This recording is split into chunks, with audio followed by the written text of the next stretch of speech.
Boom! Welcome to Output in Sports. Talk to you today. Just want to break down a quick breakdown of Texas.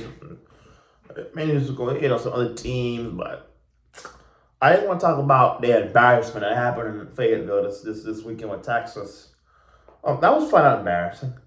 Um, the thing about that game is this is say like because I hear people, oh, Texas, if Texas lose, well, Texas will lose to A, and the way they're playing right now. Okay, it's not the way they're playing. If as long as Quinn is playing, Texas will lose to A&M. And that's coming from a Texas fan. So that's just what it is. This is where we're at right now. Um, it's just where we're at because here's the thing. And Texas, I hope, gets left out of the playoffs because Sark still doesn't understand. He needs to get embarrassed again. He needs to get embarrassed. That's what A&M's gonna do. They're gonna embarrass him. And then they're gonna take our spot in the championship game, and then they're gonna take our spot in the college playoffs, and they're gonna wear it proud. So it's it sucks, but all I'm gonna say is for Texas fans and for everybody in the country, just not for everybody in the country. You know how bad Quinn is. This is the same 2 weeks ago. The same Arkansas team. They got 63 dropped on them by Ole Miss. And then after that game they had to open because they had a bye week this last week. So for the last 2 weeks they've been having an open competition at corner and safety because that's how bad their secondary's been the whole year. They got an open competition. And Quinn goes and puts a 20 and walks out clapping and had to smile. All right. That is embarrassing. That Arkansas defense is atrocious. And don't tell me about no 3-3-5 scheme because the 3-3-5 scheme wasn't why Texas couldn't rip apart Arkansas. It's because of Quinn. I see it now. I understand it now.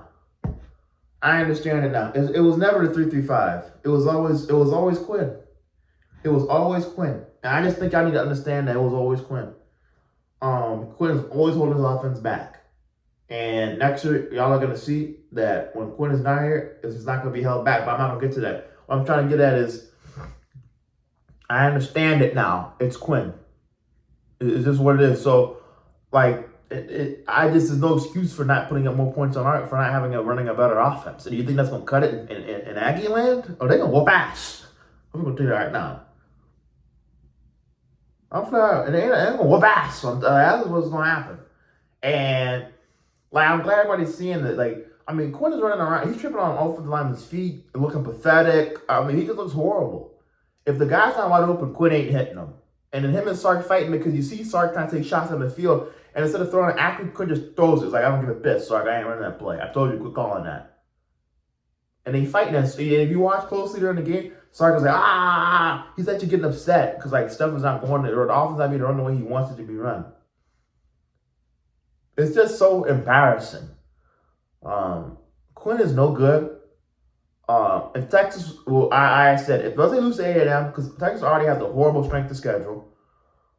This is what it is. They have a horrible strength of schedule. It's just what it is. SEC gave us a horrible strength of schedule. And on this schedule, you should, it would be one thing if they were dominating people, but they're not. If you have a horrible strength of schedule, but you're dominating Arkansas, and we already know you have a loaded roster, but you're dominating Arkansas. You're dominating Vanderbilt. You're dominating these teams, but you're not. You only dominated Florida, and they had about 20 people out, and they didn't have a live way. All right, so but it's just so frustrating. My next thing for Sark is, and I was talking about this with somebody yesterday. What is holding him back from playing Arch? I don't know, but I will say this: Arch will play in the A&M game. If A&M does what Georgia did to us and they get up early, 17-0, 20-0, Arch will come back in and he probably won't come back out. Wow. But I don't understand what Sark is waiting on with Arch because I just understand because Quinn is, what is he going to get drafted? Any NFL team that watches this film will say, this dude sucks. He's horrible. Any NFL team that watches this. He'd be lucky to be drafted at this rate. I'm just gonna be honest. And it's not an elite. It's not like no great year like how it was last for a quarterback. It's like it's really not that great of a year. Um, so you know, a lot of these teams are gonna look at these quarterbacks like Quinn, like, oh yeah, you ain't all that. Unless you're Tredario Can, they're not really looking at you highly. Maybe Nussmeier might get a little good look, but other than that, nobody's looking at you that highly. So for for them, it's just like I just don't understand the big. I don't understand the big holdup with benching Quinn, especially when you're getting upset on side every game, and we're seeing it. I'm seeing start to get upset. Like we can do this. Like he's visibly upset. Like almost about to rip his play sheet up, call sheet. So that's what I don't understand. Sark gotta come and make the move. Like I said, Sark gonna take a licking. Don't worry. Sark gonna take a licking when you go to the Aggie land and they whoop ass. Then he's gonna understand I made a mistake because guess what? They're gonna lose that game. They can get left out the playoffs because Ohio State's gonna get in, Oregon's gonna get in, Indiana's gonna get in because they're gonna be 11-1. Georgia's gonna get in. A&M's gonna get in. All these teams I'm saying. Somebody from the Big 12, one team from the Big 12 is gonna get in. That could be the Colorado, Arizona State. So it's just like Sark gonna get left out. He's gonna be flat out embarrassed.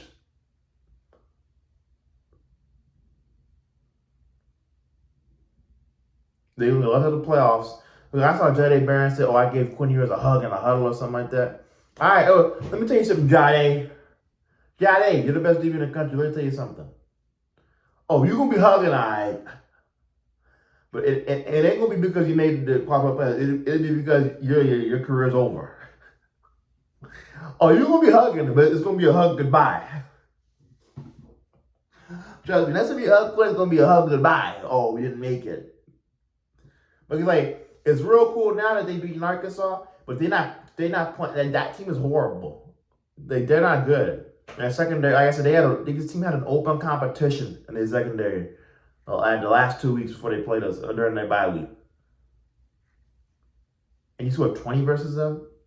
I'll tell you, A&M ain't holding no open competition in the DB. They know who their guys are. They're going to crush you. And so when they whoop ass, it's going to be like, is this going to be on Sark? Like I said, the best thing Texas fans can hope for is that A&M blows them out early, 17-20 like Georgia did, and they put Archer in and he never comes back out. Because the second Archer gets in, the better this team gets. So I'm going to be flat out honest. The sooner Archer's in, the better. Like I'm just gonna be honest. But because Quinn sucks. He's not a good quarterback. And I it's like I'm gonna tell you right now, and then like anything past 10 yards, you might as well just call it incomplete. The best way, the only way the reason Sark offense work is because of screens, and like Sark is literally just giving Quinn everything. Everything is because of Sark. Like, everything he scores because of Sark. It's never quit because Quinn made a phenomenal throw or he made a great read and boom, boom, boom. None of that. His pocket, like I said, but I told y'all this after the Georgia game. I said it was not. I'm gonna come take my credit because I need my credit, bro. I said after the Georgia game, I said it had nothing to do with Georgia and everything to do with Quinn. Now y'all finally see it. Nothing to do with Georgia and everything to do with Quinn. If Jackson Dart didn't show you that, is Ole Miss offensive line better than Texas? No, Ole Miss does not have the world-beating offensive line. Their offensive line, not to say they're not as good as Texas offensive line, but guess what? They have an elite level quarterback, and he has pocket presence. He has awareness. They blitz Jackson Dart too, and he has pocket presence. He has awareness, and the Georgia never rattled him, so he played a phenomenal game. Like, y'all gotta stop. Like, it was never. I told y'all this. Y'all go look at my clips. I can pin it if y'all need me to. I told y'all it had nothing to do with the offensive line. I told y'all. Does Ole Miss have an offensive line that's so much better than Texas? No, they don't have no offensive line that's so much better than Texas offensive line. They had receivers. They didn't have Trey Harris. They had the worst. They had receivers. Without Trey Harris, they had Jordan Watkins and Caden Lee. Not trying to say those were guys in the world, but they didn't have their best guys. We had our whole receiver room healthy. They also, I'm saying, like, our tight end Helm was healthy. Like, so that's what I'm saying. I told you. So y'all gotta. I told y'all this. I told y'all, and they go, oh, yeah, that's the dominating the front. Did Ole Miss run the ball really well versus Georgia? No, they did. That's not how you beat Georgia. You don't run the ball down Georgia's throat. Nobody's doing that. Nobody's trying to go about Georgia's throat. That's not how you beat Georgia. So like, did they run the ball phenomenally well? Ole Miss, no. That's y'all didn't run the ball either. So did Ole Miss run the ball well? No. When Alabama beat Georgia, did they have some phenomenal run game? No. I mean, they did, but it was Jalen Milroe. But not how they just get to Jan Miller or Justice Hayes and go to work. That's not how you beat Georgia. Everybody knows that. So it's just like, that's what I'm saying. I told y'all this, bro. I told y'all this, bro. Like, I'm just telling y'all flat out what it is, bro. Like, I told y'all I had nothing to do with Georgia, everything to do with Quinn. Y'all didn't want to believe me, told me you had everything to do with Georgia. Now y'all see Georgia defense is bummy and ain't no good. And now y'all finally want to say, oh, now it's Quinn. Now y'all saying, I told y'all this a long time ago, Quinn has no pocket presence. He has no awareness. I told y'all this, bro. But y'all don't want to listen. I told y'all this, bro. I told y'all what it was versus Georgia. I went back and watched it. But y'all want to tell me otherwise. And y'all want to look at stats. That don't mean crap. Stats don't tell the whole story. Stats do not tell the whole story, bro. What did Booker McFarland say? Stats are like bikinis. They show you some things, but they don't show you everything. Like, flat out. Stats are not everything. You can't just look at stats and just make a claim. You have to watch it with your eyes. If you watch with your eyes, you see that the 7 sacks are not all on Quinn. Remember, we're not all on Texas. They were on Quinn. His lack of pocket presence. Now, okay, and guess what? We gave it so three less sacks in Georgia. Arkansas had 3 less sacks in Georgia. They had 4. Is that on the offense off the line? And they had a 3-man rush. They ran a 3-5 against us in the second half on that game. When they were bringing 3 and 4-man rushes, was that on Texas off the line? Or was that on Quinn? You just let me know. The Texas off the line is the worst now. There's they can't block Arkansas. No. That was like 4 sacks. Is that because the off line was horrible? No. Because Quinn has no pocket presence, no. That's why I told y'all. But y'all want to keep on your own stuff and just rave about all these other teams. It's whatever. I told y'all, so y'all can't even say I have video proof. I said it, bro. I said that it was never Georgia. It was always Quinn. And now y'all see it was never versus a trashy team. It was never Georgia. It was all Quinn. Flat out is what it is. So I'm just going to end it there. Look, I'm going to make a prediction. Talk about Texas, Kentucky this Saturday. I'm going to say right now Texas is going to struggle. Because Kentucky has a real defense. Deion Walker, J.J. Weaver. They're going to come in ready to win. They're going to come out and defend. And they should. Because crazy as it sounds. I mean, here's my thing. I feel like pick 6 coming back. I'm just going to be honest. Like, if Arkansas defense can hold you 20, I don't want to see what Kentucky can do. That's all I'm going to say.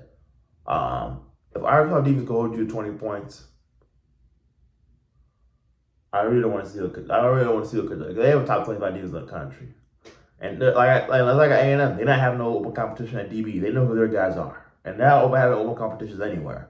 That defense is set, and they know who their 1s and their 2s are. They don't need to be in when and where. And so they know the scheme is back to the hand, right? So it's just like that's my thing. With Kentucky, like, oh, they're going to blow Kentucky. I don't know about that one. The way Quinn been playing, and like, Quinn blow Kentucky, I tell you, like, but you can't convince me the way Quinn's been playing that, oh, they just going to run over Kentucky. That ain't going to happen. Says who? They couldn't even barely run over. They beat Arkansas by 10. It wasn't like 30-40. Like, it was 20-10. It wasn't for Texas' phenomenal defense. They would have lost that game. So I'm not going to go into this thing thinking, this reminds me a lot of the Ole Miss game. This reminds me because everybody thought Ole Miss offense was going to get off on Kentucky, and they didn't. And Kentucky defense kept them down and kept them in the game long enough, and they kept them around, what? Almost scored 17, or Kentucky scored 20. If Kentucky gets to 24, then I think they could potentially win this game.